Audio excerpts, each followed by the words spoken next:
Kombo jalyuzini siz bilgan yoki bilmagan plyus va minus tomonlari. Kombo jalyuzilar yoki duo rolikli pardalar so'nggi 10-15 yil ichida, ya'ni 2010-yillarning boshidan boshlab butun dunyoda ommalashib bormoqda.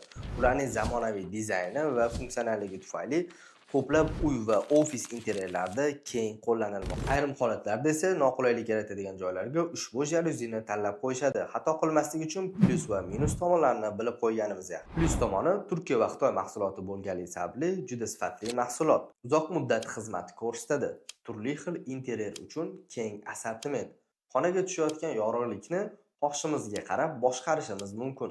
Buyurtmaga qarab boshqarish pulti yoki aqlli uy uchun masofadan boshqarish mexanizmlari. Minus tomonlari rom, konditsioner, mebel va regl joylashuvlarini hisobga olmagan holda tanlashmoqchi bo'lishadi. Sizda bunday muammo bo'lganmi? Siz qanaqa minus tomonlarni bilasiz? Izohlarda fikringizni yozib qoldiring. Foydali bo'lgan bo'lsa, yaqinlaringizga jo'natib qo'ying.